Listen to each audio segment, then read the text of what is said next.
Have you ever gotten into a trade where everything looked fine and then you get killed? Momentum is in your favor and then suddenly everything goes against you. Now this is down to momentum, which is a very simple concept that is massively overlooked. I rarely ever hear anyone talking about it, despite how important and useful it can be. Now, in this video, I'm going to teach you how to use momentum concept to basically overcome this problem where trades whipsaw on you and you end up getting killed on a trade that looked good. What we're going to do is discuss momentum. I'm going to break down everything about how it works. And really, regardless of how you trade, you can bring in this simple concept to take way less losses and make sure you're on the right side of the market for higher probability, higher accuracy, and higher reward trades. So with that said, let's get to it. So there are really two core considerations when it comes to gauging momentum. It's the speed and the size of the candles, all right? We want to see, to determine high momentum, fast, large candles.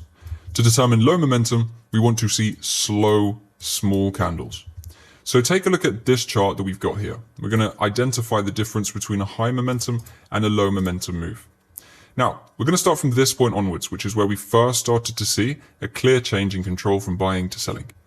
This move here, so basically this candle, is a very large bearish candle, okay? We see from here to here, we had large bearish closures with very little rejection from buyers. Now, the fact that the market managed to cover this much ground in one individual candle shows us that sellers are reasonably strong and the buyers aren't really anywhere to be seen to fight back against this. Now, markets are a battle between buyers and sellers, so when we look at momentum in this way, we are able to see who's in control clearly based on the size and speed of these candles. So that's a very large bearish candle. That's the first thing to consider. The second thing is the speed. So what we can do is identify the high to the low of a bearish move like this, and we can see that this happened within 1, 2, 3, 4, 5, 6, 7, 8, 9, 10 candles, 11 candles. That's going to be 5.5 hours because we're on the 30-minute time frame. Now, if we look at the pullback move, okay, which is number one, smaller, we have smaller candles in here, okay? None of these candles are anywhere near as large as this one here. We also see the selling candles are actually bigger than the buying candles in this move. Again, a sign of weakness, right? Sign of seller pressure. But we consider the time from the low to the high. It's actually more than twice as long as it took from the market to get all the way from there to there. So we've covered this ground from high to low in 5.5 hours. And in over 10 hours, we only managed to recoup about 50% of the move. Now, this is a good indication as to which way the market's likely to go, because if we see weak buying against strong selling, we have an indication that the next likely move is going to be strong selling. And as you can see so far, that's what we get. We get a strong sell move with large candle bodies, little to no wicks, no rejections, and it happens very quickly. Again, this downward move has occurred in a much faster format to the pullback move previous to it. It happened even faster than the first selling move. So from this idea, number one, you'd have opportunity to look at sells here. We're going to talk about how we trade this soon. But number two, we could again have indication that unless we start to see a massive drive to the upside, if the buying pressure stays low, the next move could also be a strong bearish move because the sellers are clearly in control here based on the fact that selling candles are very large and the selling moves are happening very quickly. The buying candles are very small and the pullback moves, the buy moves, are happening very slowly, okay? Take a look at the next moves of this market. Again, it's a very strong, fast sell-off. So, momentum comes down to how large the candles are and how fast the market is moving. A market that is moving with strong bearish candles at a fast pace is a bearish market. If the pullbacks in the buy side are then small candles, slow pace, that still remains a predominantly bearish market. You can see the kind of opposite going down in this direction, right? We have strong bullish move, slow selling move. We have a strong bullish move. Now this move here, until we started to break at this point, doesn't particularly have any large candles, but we do have uninterrupted candles. So we've got buy, buy, buy, buy, indecision, buy, buy, buy, buy, first selling candle, tiny. And then we continue the buys until the explosive move. So again, a third factor you can consider is the amount of buying versus selling candles, right? This one's not going to be as strong or as important as the speed of the move or the size of the move. But if you've got a move like this, where the predominant candles are buying, there's only one or two bearish candles in there, that's showing you that in this phase, buyers are in control. albeit not as strong as they would be if we were to see, for example, a very fast buyer controlled move like this. But again, all the candles here are bullish. So the speed that a move takes place and the size of the candles, those are the predominant things we want to consider in terms of momentum. And most people miss this. But now let's go take a look at how we can use this in real market context. And then I'll show you how it turns into trades. So pullbacks matter as well. And there is a good way that you can easily avoid taking losing trades and easily avoid joining good winning trades by just monitoring the size of the pullback.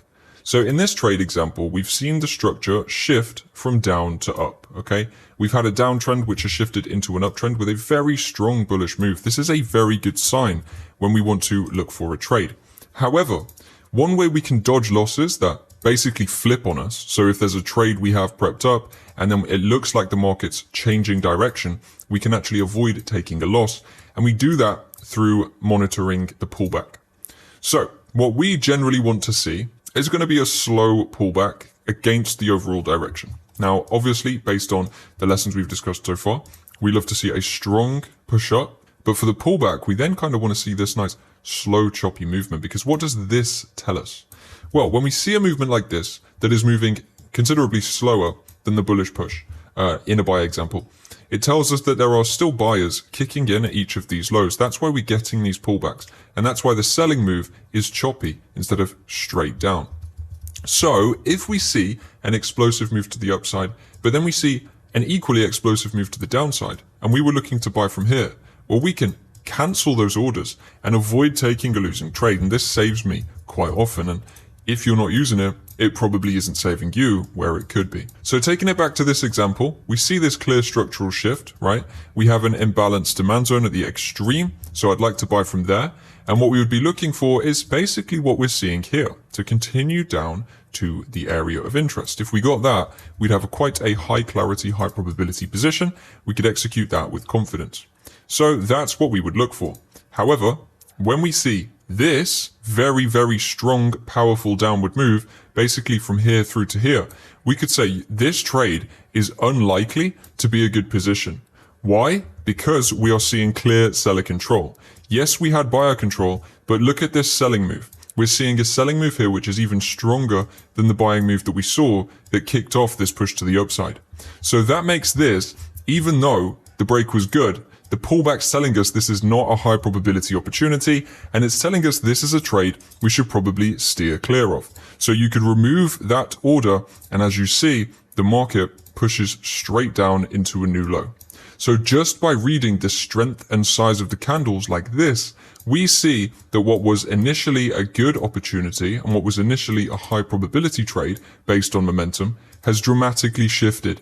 And we're seeing clear control coming in from the sellers, which takes us down towards a low probability execution, allows us to remove our orders, and therefore comes through as a miss or a zero trade instead of a losing trade. Okay.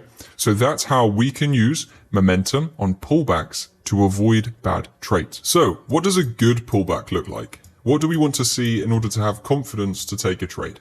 Well, here we have a new uptrend in a market. We've seen some highs breaking.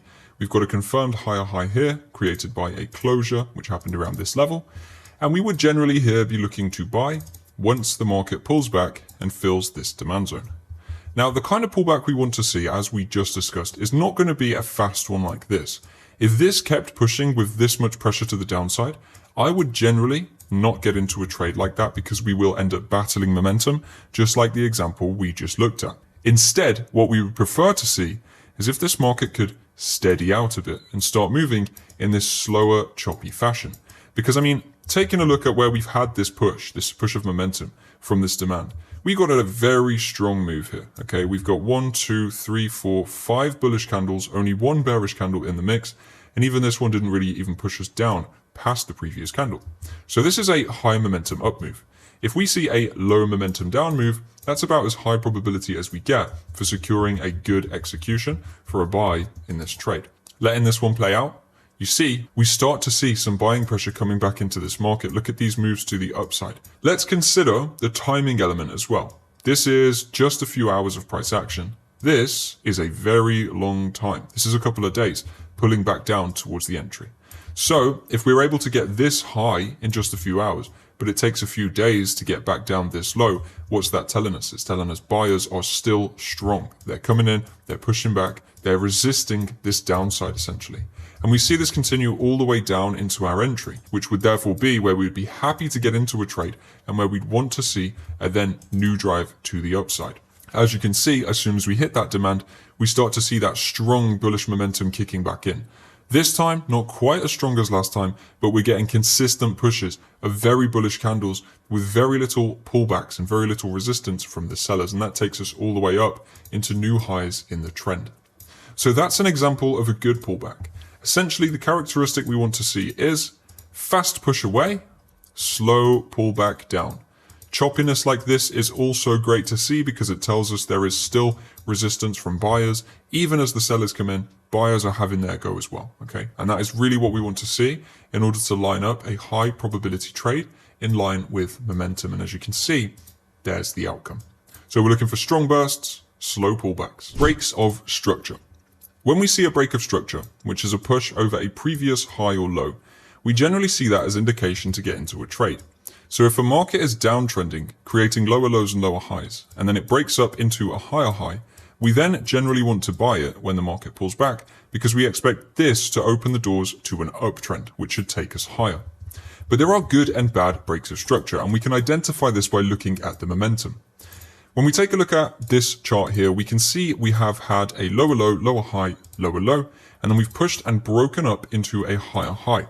So this would give a lot of traders indication that when the market pulls back to this range somewhere, they will be looking to buy this market to take it higher. However, this is what we would consider a bad break of structure, down to momentum. And if we avoided taking trades like this, we are going to avoid taking quite a lot of losses. So I want to draw your attention to this area here. Now, this initial push at this point is okay. We've had a reasonable push. The problem is the move from this low upwards is pretty weak as it is. We had a push to the upside, which looked good, but then we had an equally strong selling move, which wiped out that price action. Again, a push to the upside, but a reasonably strong selling move again. We're not seeing clear directional strength from the market. We're seeing a chop like this. Every time the market tries to go higher, sellers come in and push it back down. And yes, we do make net upside. Yes, we are eventually breaking into a new high, but this whole move here is very choppy, just like what we've discussed there. Now, the next problem, as soon as we make the closure, the market comes down and closes back under the high. And then we have this horrible, slow, choppy move away. There is no momentum in this market.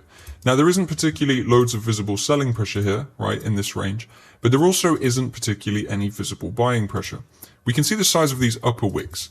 Every time the market pushes a little higher, we are met with wicks, which is showing selling pressure coming in and pushing the market back down, rejecting upside prices. So these wicks are the first indication here, really, that the market may not be as strong as we want it to be.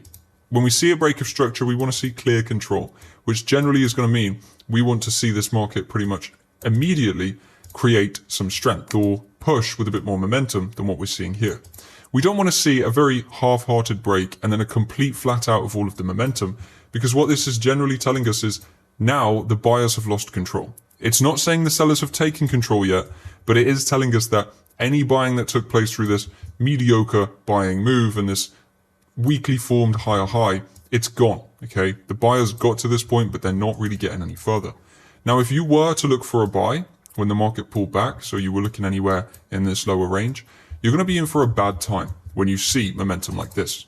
Because when we see momentum die out instantly after breaking a high, we open doors to, of course, sellers stepping in.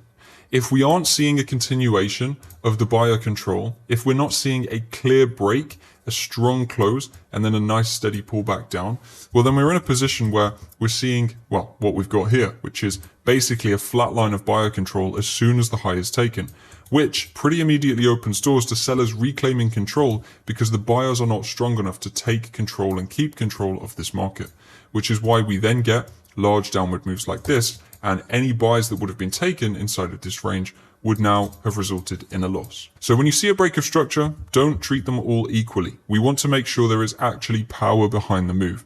We're looking at the strength of the candles. I mean, in this fact, there is none.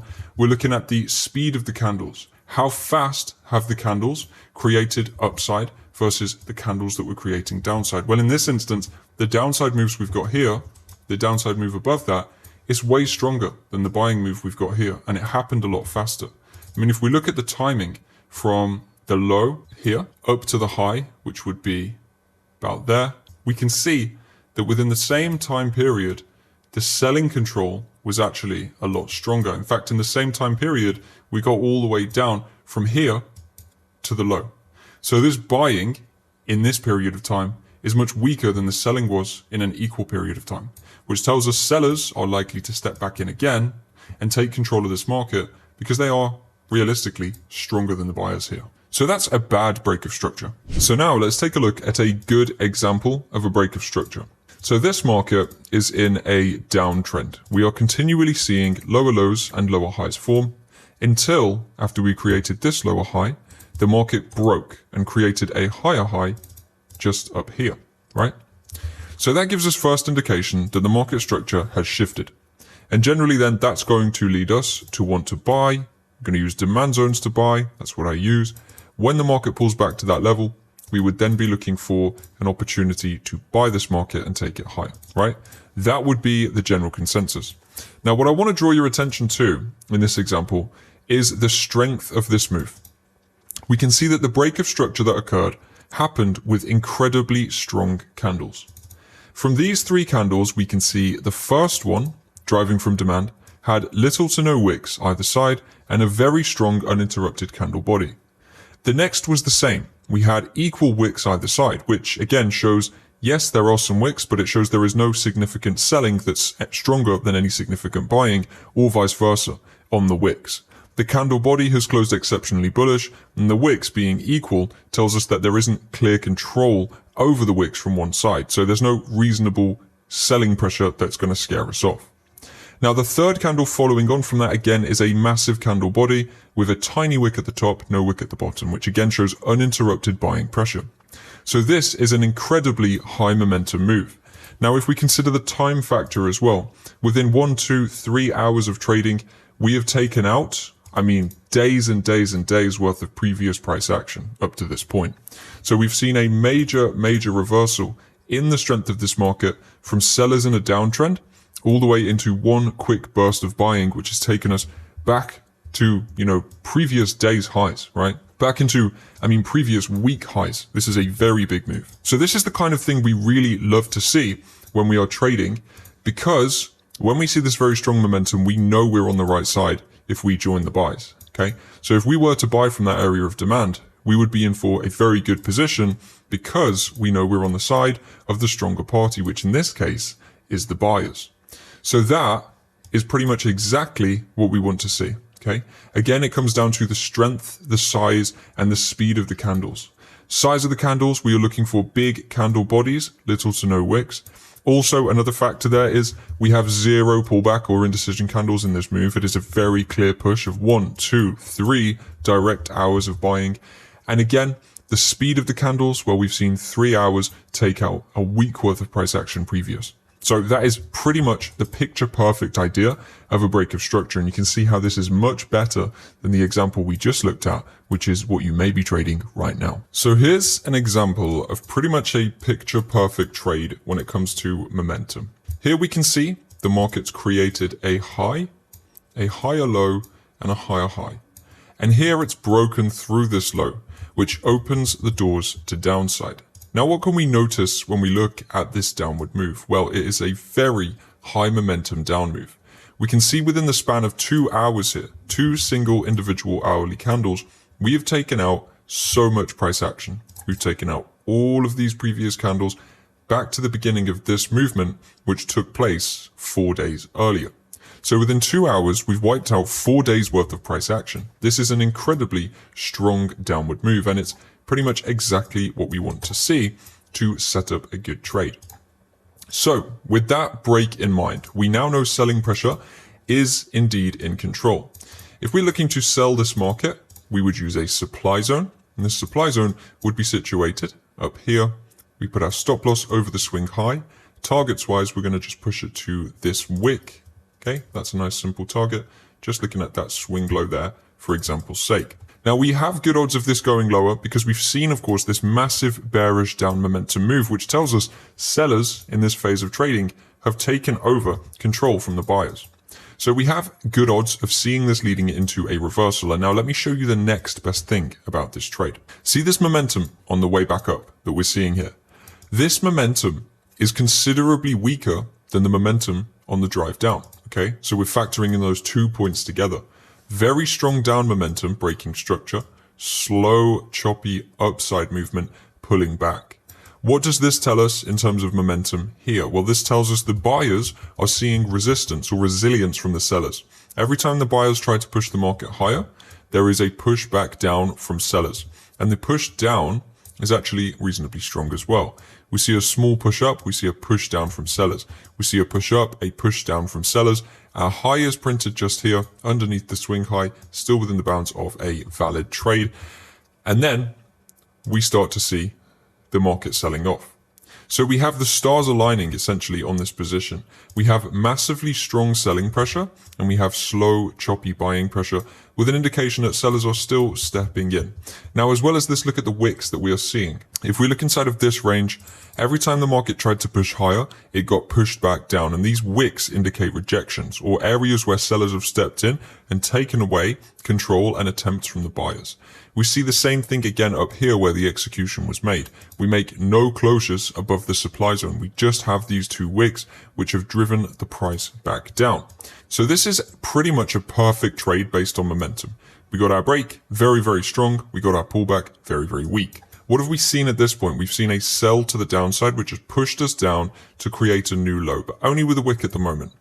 Because we have our overall bearish bias, we can see as well, this selling move here is a lot stronger than the buying move on the way up. It happened faster and there was less interruption from buyers. See how this is kind of a, wiggly fashion. Strange way to explain it, but we have this kind of push up, push back down, push up, right? Like a wave.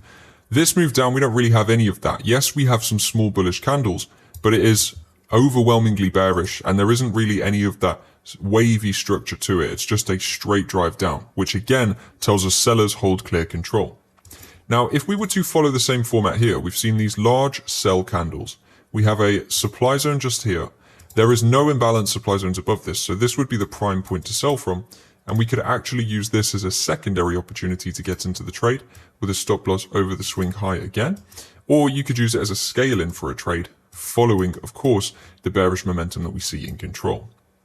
Now, if we see this pull back up towards this area of supply, you see this trade tapped in very nicely, and then the trade sinks so quickly down to the target. So again, what do we see here? Very strong down momentum through this move, slow, wavy upside, choppy price action, pulling back.